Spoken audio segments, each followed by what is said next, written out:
বন্ধুরা, শুভ বিবাহ ধারাবাহিকের আজকের পর্বে দেখানো হয়েছে সুধা সার্থকের টুটি চেপে ধরে। সার্থক বলে, আন্টিজি আপনি এ কাকে বিয়ের দায়িত্ব দিয়েছেন? এই মেয়ে যা কিছু বলছে মিথ্যে কথা বলছে। সুধা বলে, সার্থক চ্যাটার্জি আমি যে মিথ্যে কথা বলছি না সেটা তুমি খুব ভালো করেই জানো, আর সেজন্যই তো ভয় পেয়েছো। আমার চাইতে তোমাকে খুব বেশি ভালো করে আর কে বা চেনে? তখনই সেখানে বিজয় এসে বলে, সুধা তুমি এসব কি করছো, আর তুমি ওর নাম সার্থক কেন বলছো? সুধা সার্থককে অভিজিতের দিকে ঠেলে দিয়ে বলে, অভিজিৎ তুই একে ধর। এরপরে বিজয়াকে সুধা বলে, কারণ ওর নাম শুধুমাত্র সার্থক বা ভেনকার নয়, ওর আরো অনেক নাম আছে।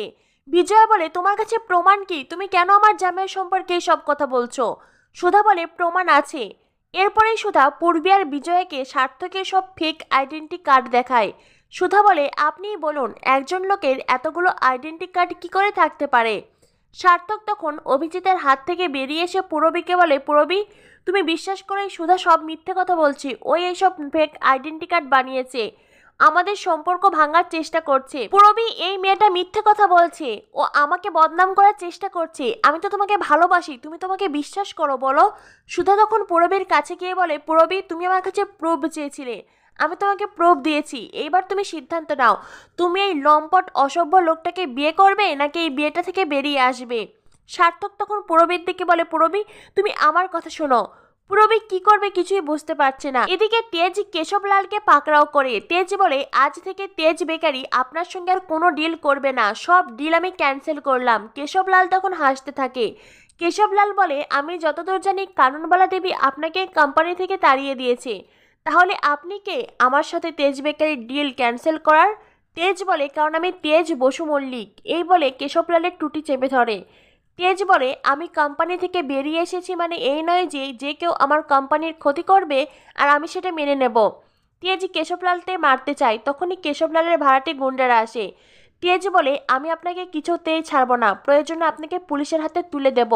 এই বলে তেজ কেশবলালকে ছেড়ে দেয়। আর এদিকে পূরবী সার্থকের আসল রূপ বুঝতে পারে। পূরবী বলে, মা আমি এই বিয়েটা করব না, একজন ভুল মানুষকে বিয়ে করার চাইতে সারা জীবন একা থাকা ভালো। বিজয়া বলে, কিন্তু সুধা তুমি এত কথা কি করে জানলে? সুধা বলে, কারণ আমিও ভুক্তভোগী, এই লোকটা আমার জীবনকেও নরক করেছিল। এই সার্থক চ্যাটার্জি আমার প্রথম স্বামী। এই কথা শুনে বিজয়া পূরবীর পায়ের তলার মাটি সরে যায়। এদিকে বিয়ের মণ্ডপে আসে তেজ। তেজ এসে মনে মনে ভাবতে থাকে, এত সময় তো বিয়ে হয়ে যাওয়ার কথা, তাহলে এত জটলা কিসের? তেজ সুধার সামনে দাঁড়াতেই সুধা দৌড়ে গিয়ে তেজকে জাপটে জড়িয়ে ধরে। সুধা বলে, মিস্টার বসু মল্লিক আপনি এসেছেন, আপনি এত সময় কোথায় ছিলেন? তেজ বলে, সুধাই তো, আমি আপনার সামনেই দাঁড়িয়ে আছি। সুধা তেজকে আরো শক্ত করে জড়িয়ে ধরে। তেজ বলে, সুধা কি হয়েছে? সুধা বলে, মিস্টার বসু মল্লিক ওই লোকটাই সার্থক। তেজ বলে, সার্থক? সুধা বলে, হ্যাঁ মিস্টার বসু মল্লিক, ওই সার্থক আমার প্রথম স্বামী। এই কথা শুনে তেজ সার্থকের দিকে তেড়ে যায়। পুলিশের হাত থেকে সার্থককে ছিনিয়ে এনে তেজ সার্থকের টুটি চেপে ধরে বলে, 3 বছর আগে তোকে ছেড়ে দিয়েছি, আজ কিছুতেই ছাড়বো না। সুধার প্রতি হওয়া প্রত্যেকটা অন্যায়ের বিচার করব, আজ মেরেই ফেলবো। সুধা তখন তেজকে থামায়। সুধা তেজকে বলে, মিস্টার বসু মল্লিক ওকে শাস্তি দেওয়ার জন্য আইন আছে, আমি চাই না এই নোংরা লোকের কালো ছায়া আপনার উপরে পড়ুক। সার্থক সুধাকে বলে, সুধা আজ তুমি যে কাজ করলে একদম ঠিক করলে না, তোমার জীবনে আমি ঝড় তুলবো, ভয়ঙ্কর অন্ধকারে তলিয়ে যাবে তোমার জীবন, সবকিছু উলট পালট করে দেব। সুধা সার্থককে সাফ জানিয়ে দেয়, মিস্টার বসু মল্লিক যতদিন আমার সাথে আছে তুমি আমার কিচ্ছু করতে পারবে না। পুলিশ টানতে টানতে সার্থককে ওখান থেকে নিয়ে যায়। বিজয়া বলে, সুধা তুমি আমার মেয়ের জীবন বাঁচালে, আমি তোমাকে অকারণেই ভুল বুঝেছিলাম, তোমাকে অনেক কথা শুনিয়েছি, তুমি আমাকে ক্ষমা করে দিও। এখন আমি কি করব? আমার মেয়েটা যে লগ্নভ্রষ্ট হলো, আমাদের তো সমাজ নিয়ে চলতে হয়। পূর্বে বলে, মা বিয়েটাই জীবনের সব কিছু নয়, আমি আমার নিজের লড়াই একাই লড়তে পারবো। সুধা বলে, ঠিক এমনটাই আমি ভাবতাম পূরবী, আমিও ভাবতাম আমি আমার নিজের লড়াই একাই লড়বো, কিন্তু সাথে যদি ভালোবাসার মানুষ থাকে সেই লড়াই সে পথ আরো অনেক সহজ হয়। পূরবী বলে, সুধা আপনার সাথে তো মিস্টার বসু মল্লিক আছে, কিন্তু আমার সাথে? সুধা বলে, তোমার সাথেও তোমার ভালোবাসার মানুষ আছে। এরপরে সুধা রামানকে নিয়ে আসে। সুধা বলে, রামান তুমি পারবে না পূরবীকে বিয়ে করতে, তুমি তো পূরবীকে ভালোবাসো। পূরবী বলে, রামান তুই আমাকে ভালোবাসিস, এই কথাটা বলতে পারিসনি? রামান তখন নিজের মাথায় হাত দেয়। পূরবী বলে, তুই সবসময় মিনমিন করেই কথা বলিস, আর এখনও তাই, বিয়ের পরে কিন্তু এসব মিনমিন চলবে না। বিয়ের মণ্ডপে সকলেই হৈ হৈ করে ওঠে, হেসে ওঠে। পূরবী আর রামানের বিয়ে শুরু হয়। আর এদিকে তেজ সুধা একে অপরের দিকে মুগ্ধ হয়ে তাকিয়ে থাকে। সুধা তেজকে বলে, আমি ঠাকুরের কাছে প্রার্থনা করি প্রত্যেক সুধাময়ের পাশে যেন একজন করে তেজ বসু মল্লিক থাকে। তেজ আর সুধা একে অপরের দিকে তাকিয়ে থাকে। এরপরে দেখানো হয় কেয়া অভিজিৎ এসএমবির প্রথম ইভেন্টের লাইভ করে, আর সেই লাইভে কথা বলে তেজ সুধা। আর কলকাতায় বসে এই লাইভ দেখে ইমন, এই লাইভ দেখে ইমনের তো মাথায় হাত।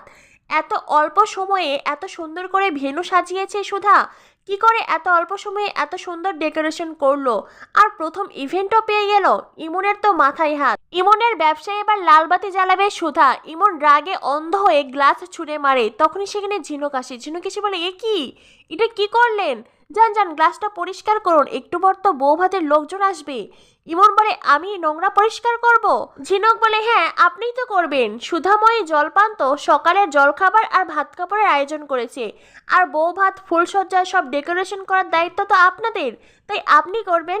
ইমন মনে মনে ভাবতে থাকে, সুধা প্রথম ইভেন্ট করে বাজিমাত করলো, আর আমি এখানে বসু মল্লিকদের ঘর পরিষ্কার করছি। এদিকে দেখানো হয় সার্থক পুলিশের চোখে ধুলো দিয়ে পুলিশদের মেরে তুহিনাকে নিয়ে ওখান থেকে পালিয়ে যায়। এদিকে ভালোই ভালোই পূরবী আর রামনের বিয়ে কমপ্লিট। রাতের বেলা তেজ সুধাকে নিয়ে লং ড্রাইভে যায়। সুধা বলে, মিস্টার বসু মল্লিক, এটা তো স্টেশন কিংবা এয়ারপোর্টের রোড নয়। তেজ বলে, এত বছর পরে আপনার সবকিছু মনে আছে? সুধা বলে, এয়ারপোর্ট আর স্টেশনের রোডটাই আমি ভালোভাবে চিনি, কিন্তু এখন তো মনে হচ্ছে এটা জঙ্গলের রাস্তা, আমরা এদিকে কোথায় যাচ্ছি? তেজ বলে, এখন আমরা লং ড্রাইভে বেরিয়েছি। সুধা বলে, কিন্তু মিস্টার বসু মল্লিক হঠাৎ করেই। তেজ বলে, তাছাড়া আর কি করব, হুটহাট করে এসব প্ল্যান তো আমাকেই করতে হবে। তাছাড়া বিয়ের পরে তো হানিমুনেও গেলাম না, আর বউকে কাছেও পেলাম না। সুধা বলে, কিন্তু মিস্টার বসু মল্লিক, হুট করে এমন একটি প্ল্যান আমার ভালো লাগলো না। তেজ বলে, কেন, আমার প্রতি কি আপনার ভরসা নেই? সুধা বলে, নিজের চাইতেও বেশি। এরপরে তেজ আর সুধা দেখতে পায় সামনে চাদর মুড়ি দিয়ে কেউ একজন দাঁড়িয়ে আছে। লোকটি চট করে আড়ালে চলে যায়। তেজ বলে, মনে হয় আমরা অন্ধকার রাস্তায় ভুল দেখেছি। সুধা বলে, কিন্তু মিস্টার বসু মল্লিক, আমি শিওর ওখানে কেউ একজন দাঁড়িয়েছিল। এদিকে ঝিনুক সমুদ্রের বিয়েতে বারবার ছোটকা শুধু তার ছেলে অনিকেতের কথা মনে পড়ছে। তবে কি খুব শীঘ্রই বসু মল্লিক বাড়িতে ফিরতে চলেছে সার্থক? তো বন্ধুরা, কি হতে চলেছে শুভ বিবাহ ধারাবাহিকে? পরবর্তী আপডেট পেতে আমাদের সাথেই থাকো। ধন্যবাদ সবাইকে।